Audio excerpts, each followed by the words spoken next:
मित्रांनो, स्वागत आहे आपल्या लाडक्या यूट्यूब चॅनलमध्ये. विद्यार्थी मित्रांनो, आज आपण बघणार आहोत इयत्ता 9वी प्रथम घटक चाचणी पेपर विषय मराठी. यामध्ये एकूण 20 गुणांचा आपला पेपर असणार आहे आणि यासाठी आपल्याला वेळ आहे 1 तास. विद्यार्थी मित्रांनो, आपल्याला हा पेपर येईल किंवा नाही येणार यासाठी आपण व्हिडिओ शेवटपर्यंत नक्की बघायचा आहे. या व्हिडिओमध्ये पुढे मी आपल्याला सांगणार आहे. यामध्ये सर्वात पहिले आपला सुरू होतो विभाग क्रमांक 1, जो की गद्य विभाग आहे. पठित उतारा. यामध्ये प्रश्न क्रमांक पहिला अ. पुढील उतारा वाचून दिलेल्या सूचनेनुसार कृती करा. कृती क्रमांक 1 आकलन कृती. एकूण 1 गुण. यामध्ये आकृतीबंध पूर्ण करा. आई मुलाला घडवताना हळुवारपणे रंग रेखते आणि 2 कठोरपणे घाव घालते. तर उत्तर हळुवारपणे रंग रेखते कुंचल्याच्या आणि कठोरपणे घाव घालते तर छन्नीची. यानंतर प्रत्येक आई मुलाच्या जन्मानंतरही त्याला घडवतच राहते. असे घडवताना कधी कुंचल्याच्या हळुवारपणे रंग रेखते तर कधी छन्नीचे कठोरपणे घाव घालत तिचे काम चालूच असते. आईच्या घडण्याचे आपण जरी घडत गेलो तरी ती आपल्यासाठी कायमच एक गूढ बनून राहते. ती कधी आपल्यासाठी उबदार शाल असते तर कधी कंकर ढाल असते. बालपणीच्या अंगाईला लावलेली सुंदर चाल असते. आईने जन्म दिल्यानंतर या जगाशी आपली ओळख होती. या जग नावाच्या भवसागरात स्वतःचे माणूस जपण्याची तारेवरची कसरत प्रत्येकाला करावीच लागते. मुलाची जगण्याची वाट थोडी कमी कर्तव्यावी म्हणून बाप नावाचा वल्लभ हातात धरून भवसागर पार करण्याचा प्रयत्नही केला जातो. त्यासाठी मात्र संवाद नामक सेतू बांधला जावा लागतो. मग या संवादातून बापाचा बाप असणं ठळकपणे जाणवत राहतं. यानंतर 2 चौकट पूर्ण करा. त्यामध्ये पहिलं आई आपल्यासाठी असते उबदार शाल आणि कणखर ढाल. यानंतर कृती क्रमांक 2 आकलन कृती. चौकटी पूर्ण करा. 1 मुलाच्या जन्मानंतरही त्याला घडवत असते तर उत्तर आई. 2 बालपणीच्या अंगाईला लावलेली असते. उत्तर सुंदर चाल. 3 आईने जन्म दिल्यानंतर आपली ओळख होते. उत्तर जगाशी. 4 मुलाची जगण्याची वाट थोडी कमी खडतर व्हावी म्हणून हे वल्य हातात धरावे लागते. उत्तर बाप.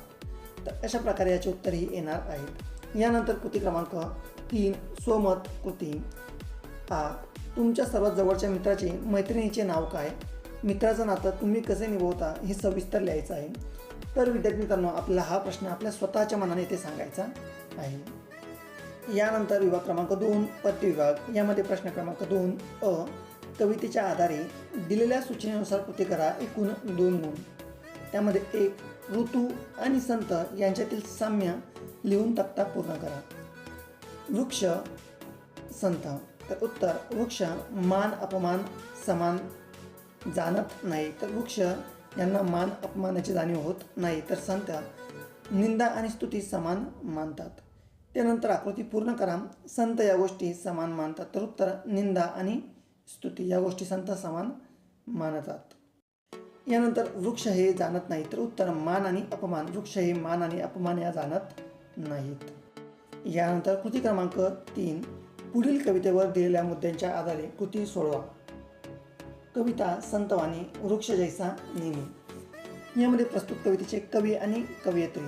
उत्तर आपण संतवाणी या कवितेच्या आधारे पाहणार आहोत. तर प्रस्तुत कवितेचे कवी आणि कवयित्री आहेत संत नामदेव. 2 कवितेचा विषय. उत्तर संतांना झाडाची उपमा देऊन त्यांची थोरवी वर्णन केली आहे. 3 कवितेला आवडलेल्या 4 ओळी. उत्तर जैसा वृक्ष नेणे मान अपमान तैसे ते सज्जन वर्तती. यानंतर पुढील प्रश्न क्रमांक 3 स्थूल वाचन. यामध्ये प्रश्न क्रमांक 3 यामध्ये कोणती एक कृती सोडवायची आहे. यामध्ये खालील फरक लिहायचा आहे. व्यंगचित्र आणि हस्तचित्र. तर उत्तर व्यंगचित्र यामध्ये पहिलं हास्य बरोबर काही गमतीदार विचार मांडलेला असतो आणि हास्यचित्र केवळ हसविणे हा मुख्य हेतू यामध्ये असतो. यानंतर 2 लहान मुलांची हास्यचित्र काढणे अवघड असतात. याबाबत तुमचे मत स्पष्ट करा. उत्तर मुले निरागस असतात. त्यांच्या सवयी आवडीनिवडी यांचे बारकाईने निरीक्षण करणे गरजेचे असते. मुलांचा चेहरा भाव अचूक असणे आवश्यक असते. मुलांचे मानसशास्त्र समजणे आवश्यक असते. यानंतर विभाग क्रमांक 4 व्याकरण विभाग. यामध्ये समानार्थी शब्द लिहा. 1 धरिला, उत्तर पकडला. सुख, उत्तर आनंद. यानंतर आ शब्दसमूहासाठी एक शब्द लिहा. पहिला लहान मुलींचा खोटा खोटा स्वयंपाक खेळ, उत्तर भातुकली. आणि 2 गावातील रहिवासी, उत्तर ग्रामस्थ. यानंतर ई वाक्यप्रचारांचा अर्थ लिहून वाक्यात उपयोग लिहा. 1 आश्रय देणे, उत्तर आसरा देणे, निवारा देणे. याचा वाक्यात उपयोग भरपूर पाऊस पडत होता म्हणून मी रस्त्यावरील लोकांना काही वेळ आश्रय दिला. 2 ज्ञानाची ज्योत पेटवणे, उत्तर ज्ञान देणे. सावित्रीबाईंना मुलींमध्ये ज्ञानाची ज्योत ही पेटवली. विद्यार्थी मित्रांनो, आपण हा जो व्हिडिओ पाहिला आहे आणि ही प्रश्नपत्रिका आहे, तर ही प्रश्नपत्रिका आपली फक्त सरावासाठी आहे. आपल्या शाळेमध्ये या व्यतिरिक्त दुसरी प्रश्नपत्रिका ही येऊ शकते व यामधील काही प्रश्नही रिपीट होऊ शकतात. त्यामुळे आपण फक्त या प्रश्नपत्रिकेच्या भरोशावर राहू नये. आपला हा सराव पेपर आहे. धन्यवाद.